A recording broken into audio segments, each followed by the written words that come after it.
اعوذ باللہ من الشیطان الرجیم بسم اللہ الرحمن الرحیم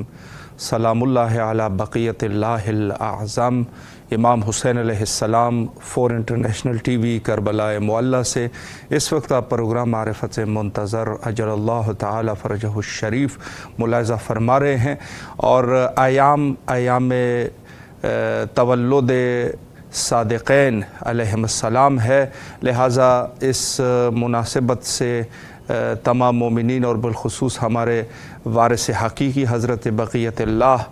اجل اللہ تعالی فرجہ الشریف کی خدمت میں عرض تبریک و تہنیت پیش کرتے ہیں۔ نہایت ہی مہم موقع ہے، اور یقیناً امت اسلامی کے لیے اور ہر شخص جو اپنے آپ کو آپ صلی اللہ علیہ وآلہ کا امتی سمجھتا ہوگا، اس کے لیے جو ہے یہ بڑی عید ہے، اور اس عید کے موقع پر ہم گفتگو کریں گے آپ صلی اللہ علیہ وآلہ کی خود کس عنوان سے آپ کی جو ہے وہ خود ہادیان الہی کا کیا سلسلہ رہا، اور کس لیے ان کو مبعوث کیا گیا، اس عنوان سے ہماری گفتگو کا سلسلہ تھا۔ اور روایت جو ہے وہ ہم نے آپ کی خدمت میں تلاوت کی، فرمایا کہ انما بعثت لأتمم مکارم الاخلاق، کہ میری بعثت اور مجھے جس چیز کے لیے مبعوث کیا گیا، رسول اللہ صلی اللہ علیہ وآلہ کا فرمان ہے کہ مجھے جس چیز کے لیے مبعوث کیا گیا تھا، وہ میری بعثت کا مقصد یہ تھا کہ میں اخلاق کی جو ہے وہ اتمام کر سکوں، اس کو جو ہے وہ تکمیل تک پہنچا سکوں۔ یعنی خود بعثت نبوی صلی اللہ علیہ وآلہ، اس کا مقصد جو ہے وہ یہ ہے کہ اخلاقیات کو جو ہے وہ درست کیا جائے، اور میں نے آپ کی خدمت میں عرض کر دیا تھا کہ اخلاقیات کا جو دائرہ ہے وہ کافی وسیع ہے، وسیع دائرہ ہے اخلاقیات کا۔ اخلاقیات میں جو ہے وہ فرہنگ و ثقافت اور تمدن سے لے کر آپ جو ہے وہ حتیٰ کہ تربیت اولاد اور باقی سب چیزیں جو ہے یہ اس چیز بھی زمرے میں آ جاتے ہیں۔ یعنی یہاں سے آپ دیکھ سکتے ہیں کہ اخلاق کا جو دائرہ ہے وہ کافی وسیع دائرہ ہے، اور اس عنوان سے میں آپ کی خدمت میں عرض کروں کہ خود ہمارا جو ہماری سوسائٹی ہے جہاں پر ہم زندگی گزارتے ہیں، یہ سب چیزیں جو ہے جب دور سے کوئی لوگ آتے ہیں اور وہ یہاں پر آتے ہیں اور اچھا وقت ان کا گزرتا ہے، تو وہ یہ کہتے ہیں کہ لوگ جو ہے وہ بڑے اچھے تھے۔ یعنی مراد یہ ہے کہ لوگوں کے اخلاقیات جو تھے وہ بڑے اچھے تھے، اور کافی ہمارے ساتھ اچھے طریقے سے انہوں نے سلوک کیا۔ اور اگر کسی جگہ پر انسان جاتا ہے اور وہاں کے لوگوں کو دیکھتا ہے، جیسے خود مثلا ایک مثال دی جاتی ہے، کہتے ہیں کہ اتنے سال گزر گئے پھر بھی رسول اللہ کے اتنے سال گزر گئے پھر بھی یہ قوم جو ہے وہ جہالت میں ہے۔ یہ کس لیے؟ چونکہ انہوں نے کہا کہ اخلاقیات جو وہاں سے ملے تھے وہ یہاں پر یہ قوم جو ہے وہ با اخلاق نہیں بن سکی، اخلاقیات ہی نہیں ہیں ان کے، یا بھی جو ہے وہ پسماندہ قسم کے لوگ ہیں۔ بعض جگہوں پر یہ مثال دی جاتی ہے، پسماندگی سے بھی یہی مراد ہے کہ ان لوگوں کے پاس جو ہے وہ اخلاق نہیں ہے۔ اخلاق ہم لوگ جو اپنی زبان میں استعمال کرتے ہیں، نرم رویے کے لیے استعمال کیا جاتا ہے، کہ ہمارا جو رویہ جو ہے اگر نرم ہوگا تو اس عنوان سے ہم کہہ دیتے ہیں یہ اخلاقیات ہے، بڑے اچھا اخلاقیات ہے، نرم مزاج آدمی ہے، کبھی کسی کے اوپر غصہ نہیں کرتے۔ حالانکہ اخلاقیات جو ہے وہ اس سے بالاتر ہے، سب چیزیں جو ہے وہ اخلاقیات میں آ جاتی ہے۔ تو ہمارے آقا صلی اللہ علیہ وآلہ نے فرمایا کہ میری بعثت کا مقصد جو ہے وہ اخلاق تھا، کہ مجھے اس وجہ سے مبعوث کیا گیا کہ میں اخلاقیات کو مکمل کر سکوں، یعنی اتمام لأتمم، یعنی اتمام تک پہنچا سکوں اخلاقیات کو، اخلاق کو جو ہے وہ۔ اب یہاں پر جو ہے وہ بہت ساری چیزیں جو لوگوں کے اعتراضات ہوتے ہیں، وہ کہتے ہیں کہ اگر اسلام جو ہے وہ اچھا دین ہوتا تو ظاہر ہے کہ غرب ہم سے زیادہ، اس عنوان سے جو ہے غرب ہم سے زیادہ پیش رفت کر چکا ہے، اور ہر اعتبار سے، چاہے وہ ثقافتی اعتبار سے ہو، چاہے وہ معاشرے کے اعتبار سے ہو، چاہے وہ اقتصادی حوالے سے ہو، ہر اعتبار سے یہ چیزیں جو ہے وہ ہم سے زیادہ پیش رفت کر چکے ہیں۔ تو اس کا جواب یہ ہے کہ دیکھیں صرف اور صرف یہ کہنا کافی نہیں ہے کہ ہم جو ہے وہ مسلمان ہے اور ہمارے پاس جو ہے وہ کتاب الہی ہے، بلکہ اصل چیز جو ہے وہ یہی ہے کہ انسان جو ہے وہ کس قدر اس کے اوپر عمل کرنے والا ہے۔ اولاً تو سب سے بڑی چیز یہ ہے کہ اس قرآن پر جو عمل نہیں کیا گیا اور لوگ جو ہے وہ دوسری طرف چلے گئے، اس میں کوئی شک شبہ نہیں ہے کہ بعد از رسول اللہ صلی اللہ علیہ وآلہ جو مشکلات پیدا ہو گئے تھے، اس مشکلات نے بڑا نقصان کر دیا۔ اور آج کے اس دور میں جو ہمارے اوپر ایک اعتراض کیا جاتا ہے کہ ہم جو ہے وہ براعت کرتے ہیں بعض لوگوں سے، لعن کرتے ہیں، تو اس کی وجہ بھی یہی ہے کہ اس دور سے کچھ ایسے مشکلات پیدا ہو گئے کہ مشکلات کی وجہ سے آج جو ہے ہم پسماندہ ہو گئے، یعنی بشریت کے پسماندگی کا سبب بنے۔ اور وہ یہ ہے کہ قرآن کی تفسیر میں جو ہے، قرآن کی تفسیر میں جس کو کہا جائے کہ تحریف کرنا، یعنی اس میں تو کوئی شک شبہ نہیں ہے کہ قرآن کی تفسیر میں تحریف ہوئی ہے۔ تحریف تفسیر میں ہوئی ہے، تفسیر میں ظاہر ہے تحریف ہو گئی تو سمجھ جو ہے قرآن کی آنا، وہ جس طریقے سے سمجھا جاتا ہے اس طریقے سے قرآن کو اب سمجھنا جو ہے وہ نہیں سمجھا جا رہا۔ تو ایک تو یہ ہے کہ بعد از رسول اللہ جو مشاکل پیدا ہو گئے تھے، اس اعتبار سے کافی نقصان کا سامنا کرنا پڑا عالم اسلام کو۔ اور اس کے بعد جو ہے خود اس میں جو ہے مسلمان بھی برابر کے شریک ہے، یعنی اکثر جو سلاطین پھر اس فکر کے اوپر جو بعد از رسول اللہ، یعنی جو سب سے پہلے دیکھیں یہ چیز بیان کی جاتی ہے، اخلاقیات کی بات ہوئی ہے تو اخلاق کی بات کریں گے، یعنی خود وہ رسول جنہوں نے ساری دنیا کے لیے، پورے جہان کے لیے وہ رحمت ہے۔ قرآن نے فرمایا کہ ہم نے رحمت بنا کے بھیجا آپ کے لیے، عالمین کے لیے رحمت بھیج دیا، نہ صرف یہ کہ مسلمان، عالمین کے لیے رحمت ہے، رحمت خدا بھیج دیا۔ لیکن اب جو ہے المیہ یہ ہے کہ حضرت کی ابھی شہادت واقعہ نہیں ہوئی ہے، اولاً تو رسول اللہ کی شہادت، اور اس کے بعد جو ہے اسی گروہ میں سے کہ جن لوگوں کو جو ہے وہ اس قدر جو ہے رسول اللہ نے ان کے اوپر وقت لگایا اور ان لوگوں کی تربیت میں، انہی میں سے ایک بندہ جو ہے وہ کھڑے ہو کے یہ کہے کہ رسول اللہ جو ہے نعوذ باللہ ہذیان کہہ رہے ہیں۔ ہذیان کہنا، ہذیان کا مطلب اگر اس چیز کی سمجھ آ جائے ہذیان کی کہ ہذیان کا صحیح معنی کیا ہے، ہذیان ایسے حالت کو کہتے ہیں کہ جب انسان جب بیمار ہوتا ہے نا، وہ جو نیم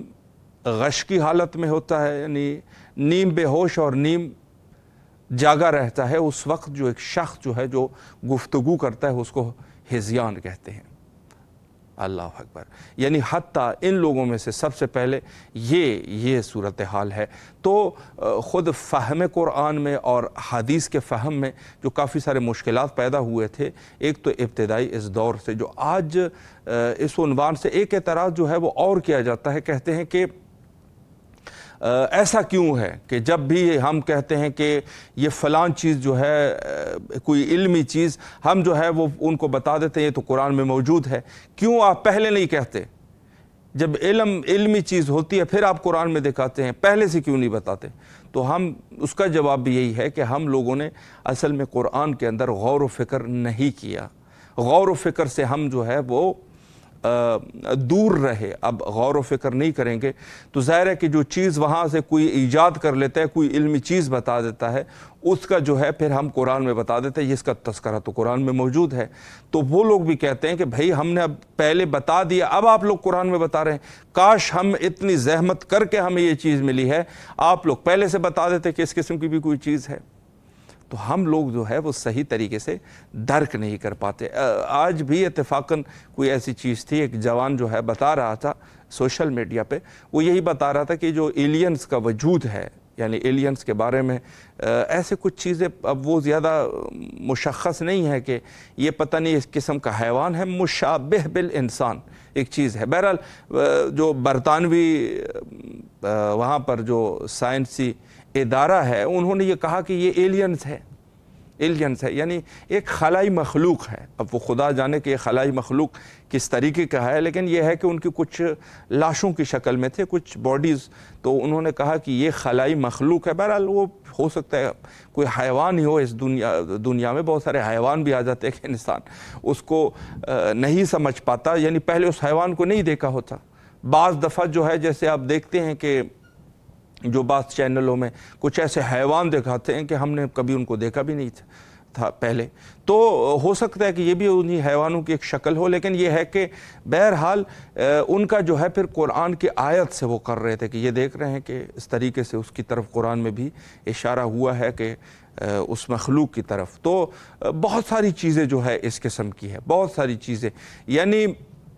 یہ کہا جا سکتا ہے کہ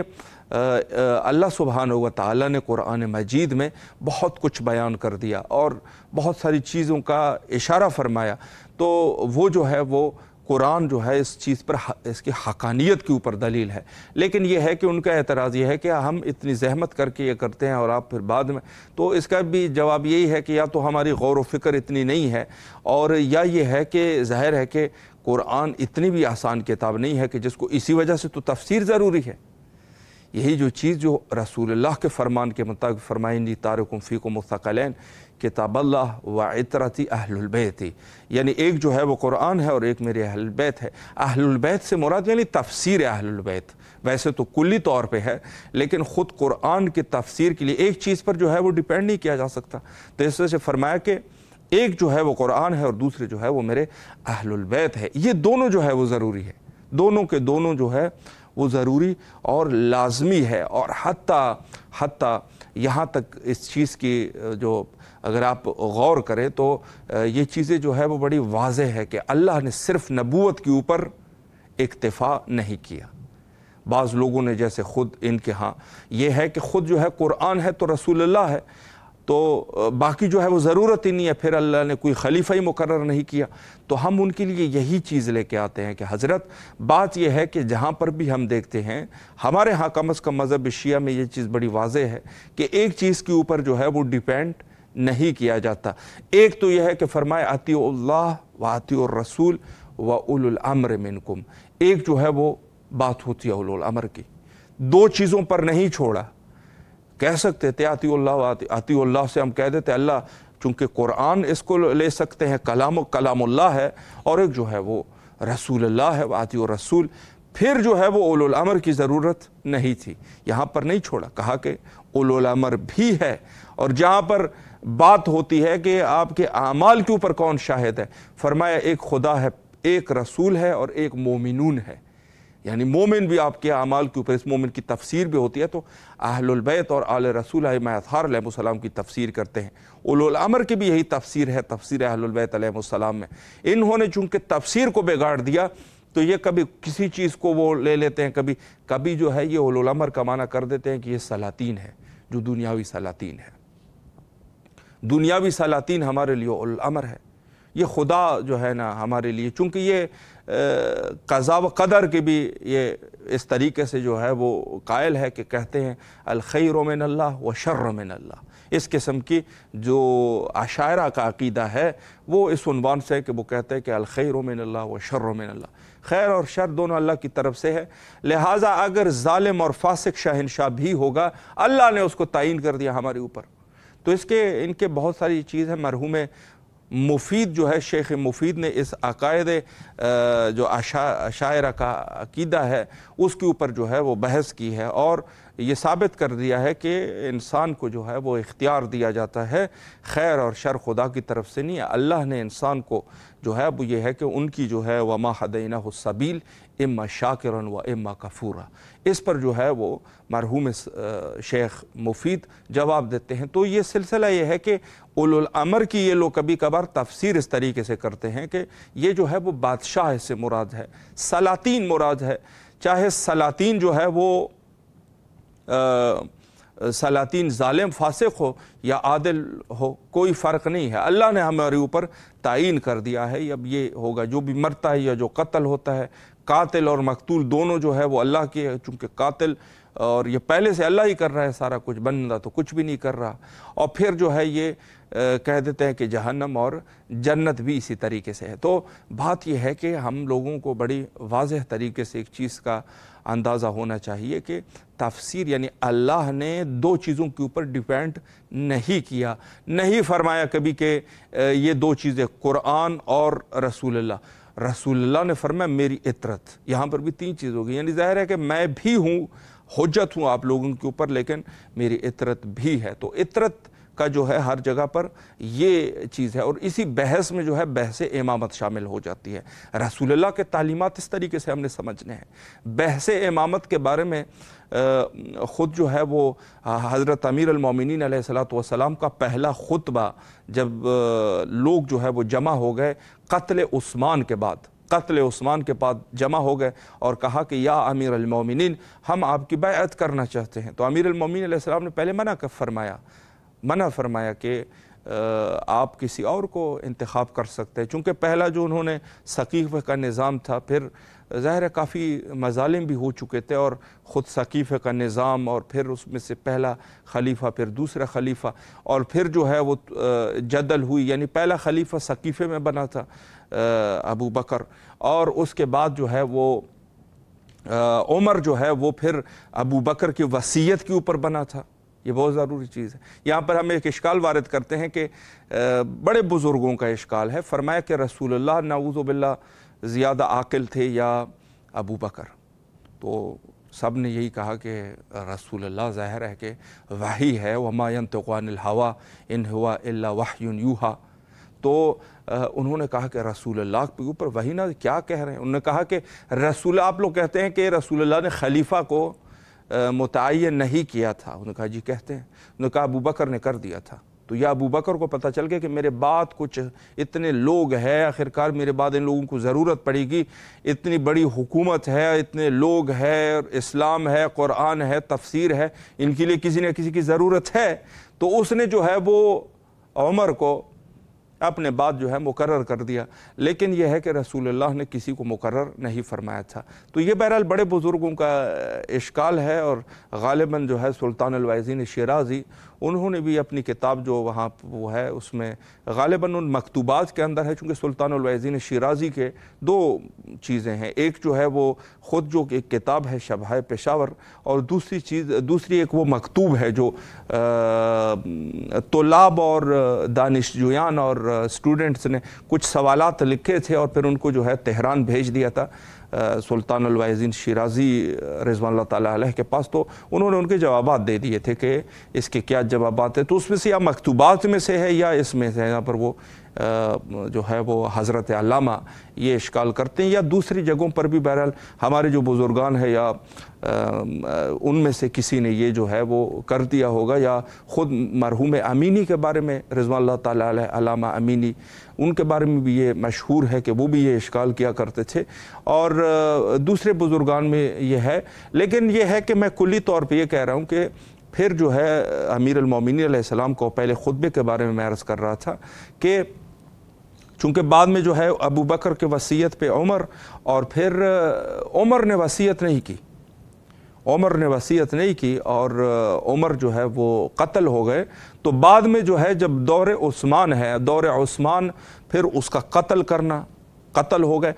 بعد از عثمان جو ہے لوگ جمع ہو گئے حضرت امیر المومنین علیہ السلام کی خدمت میں کہ ہمیں جو ہے وہ آپ کی بیعت کرنی ہے اور آپ خلیفہ بنیں گے۔ امیر المومنین علیہ السلام خطبہ شقشقیہ میں بہت ہی عجیب جملے ہیں، فرمایا کہ لوگوں نے مجھے نظر انداز کر دیا تھا اس دور میں، اشارہ جو ہے وہ شیخین کے دور کی طرف اشارہ ہے، فرمایا مجھے نظر انداز کیا گیا تھا، حالانکہ میری جو ہے اس سسٹم میں جو نظام ہے اس میں وہی حیثیت تھی کہ جو کھیل کی حیثیت ہوتی ہے، وہ میری حیثیت تھی۔ خطبہ شقشقیہ اس کو آپ مطالعہ کیجئے گا، اور یہاں پر جو ہے حضرت نے فرمایا، اور پھر جب قتل عثمان کے بعد لوگوں نے جو ہے وہ کہا حضرت کہ ہم آپ کی بیعت کرنا چاہتے ہیں، تو بیعت کے بعد حضرت نے اولاً فرمایا کہ اگر آپ کسی اور کو انتخاب کرنا چاہیں، لوگوں نے کہا نہیں ہم آپ کو ہی انتخاب کر چکے ہیں، تو لوگ جو ہے انہوں نے بہرحال، لیکن ہمارا یہ عقیدہ نہیں ہے کہ امیر المومنین علیہ السلام، اس سے کہنے سے بھی یہ مراد ہے کہ ہمیں جو ہے وہ خلافت جو ہے وہ الہی خلافت ہے، ہمیں ضرورت نہیں ہے کہ ہمیں کوئی انتخاب کرے، لیکن بہرحال اگر آپ ہمیں وہ کریں، چونکہ خلافت جو اصل خلافت ہے وہ خلافت باطنی خلافت ہے، اور اللہ نے جس کو انتخاب کر لیا ہو۔ بہرحال امیر المومنین علیہ السلام نے وہ پہلا خطبہ جو لوگوں نے بیعت کی حضرت کے ہاتھ پہ، سب سے پہلا خطبہ جو حضرت نے فرمایا تھا وہ یہی تھا کہ اس کے بہت طولانی خطبہ تھا، اس میں سے ایک حصہ یہ تھا، فرمایا کہ توحید اللہ کی قبولیت کے لیے شرط ہے نبوت کی، یعنی اگر کوئی شخص جو ہے وہ یہ کہے کہ میں اللہ کو قبول کرتا ہوں، جیسے آج کل یہ فضا ہے، کہتے ہیں باقی چیزوں کو نہیں مانتے، لیکن اللہ جو ہے وہ ہمیں نظر آتا ہے، پتہ نہیں کیسے نظر آیا آپ کو، آپ کے اوپر کوئی وحی ہوئی ہے، کوئی الہام آپ کے اوپر ہوا ہے، کہاں سے کس طریقے سے آپ نے سمجھ لیا کہ اللہ بھی ہے؟ بھئی اللہ جو ہے وہ رسول اللہ نے بتایا ہے نا صلی اللہ علیہ وآلہ۔ تو یہاں یہ ہے کہ آپ توحید کے لیے، مولا نے فرمایا کہ توحید کے لیے نبوت کی ضرورت ہے، اور ان دونوں کی قبولیت کے لیے امامت کی ضرورت ہے، ولایت، یعنی ولایت کی یہاں جو ہے وہ اس قدر یعنی ضرورت ہے، یعنی یہ تینوں جو ہے وہ حضرت امام رضا علیہ السلام کی فَلْيَقُلْ عَلِيٌّ وَلِيُّ اللَّهِ، فرمایا کہ جہاں کہیں پر بھی آپ لا الہ الا اللہ محمد رسول اللہ، پھر جو ہے فَلْيَقُلْ، فَيَقُلْ تو ضروری ہے، لام تاکید ہے، یعنی ضروری ہے، لازمی ہے کہ وَقُلْ جو ہے یہ امر مکانی بھی ہے اور امر زمانی بھی ہے، یعنی فی ای زمان و فی ای مکان، کسی بھی مکان پر ہو، کسی بھی زمان پر، اگر یہ دو ہے تو اس سے مراد یہ ہے کہ یہ ان دونوں کی قبولیت کے لیے یہ شرط ہے، اگر یہ نہیں ہے تو کام ہی خراب ہے آپ کا، آپ کہاں جا رہے ہیں؟ نقصان گھاٹے کا سودا کر لیا آپ نے۔ تو مولا نے اس خطبے میں لوگوں کو مخاطب کر کے یہی فرمایا کہ ضروری اور لازمی ہے کہ امر توحید و نبوت کے لیے امر ولایت یعنی امامت کو بھی، جو خطبہ شکشکیہ کے جملے ہیں، اور یہ مولا کے ہی فرامین میں ہے کہ پرندہ پر نہیں مار سکتا اگر امام جو ہے وہ حکم نہ دے، تو امامت جو ہے وہ یہاں تک ہے۔ اور اس میں جو امیر المومنین علیہ السلام نے فرمایا حارث حمدان سے، فرمایا یا حار حمدان من یمت یرانی مؤمنا کان او منافقہ، یعنی حتیٰ امام کی جو ہے وہ زیارت حتیٰ موت میں بھی، یعنی کسی کی موت ہی واقعہ نہیں ہو سکتی جب تک کہ امام جو ہے وہ امر نہ کر دے، اسی کو جو ہے وہ صاحب امر کہتے ہیں، صاحب امر اسی کو کہتے ہیں، یہ صاحب امر ہے، یعنی حتیٰ کسی کی موت واقعہ نہیں ہو سکتی جب تک امام جو ہے وہ، پرندہ پر نہیں مار سکتا اگر امام جو ہے وہ امام کی اجازت نہ ہو۔ یہ جو ہم آج کہتے کربلا میں کوئی نہیں جا سکتا، اما یہ کہ امام حسین علیہ السلام بولا، یہ بھی یہی اسی چیز پر ہے، امامت کا اقرار ہے کہ کر ہی نہیں سکتا کوئی، داخل ہی نہیں، پرندہ پر نہیں مار سکتا، امامت کا منشا یہی ہے۔ اور اسی طریقے سے جو ہمارا اپنا عقیدہ حضرت امام زمانہ عجل اللہ تعالی فرجہ شریف کے بارے میں ہے، وہ بھی یہی ہے کہ یقیناً ہم عقیدہ یہ رکھتے ہیں کہ امام جس طریقے سے امامت کی منشا ہے وہ اس پر عقیدہ، اور خود بحث امامت یعنی خود بحث نبوت سے ہی بحث امامت سمجھ آتی ہے، چونکہ نظام ایک ہے، سسٹم ایک ہے، اور یہ جو ہے جو نظام ہے وہ ایک ہی ہے، تو اس سے جو ہے جو نبوت اور امامت ایک ہے۔ اسی وجہ سے قرآن میں بھی یہ ہے کہ جہاں پر نبوت کا تذکرہ ہے یقیناً وہاں پر امامت کا بھی تذکرہ ہے، اور وہیں سے چونکہ سلسلہ جو ہے وہ ایک ہے۔ وقت ہمارا انتہا پر پہنچ چکا ہے، اور آخر میں حجت خدا حضرت بقیت اللہ روحی و ارواحنا لہ الفدا وعجل اللہ تعالی فرجہ الشریف کے ظہور کے لیے دعا کرتے ہیں، مل کے دعا کرتے ہیں تمام مومنین، چونکہ مشکلات کا حل یہی ہے، اللہم عجل لولیک الفرج۔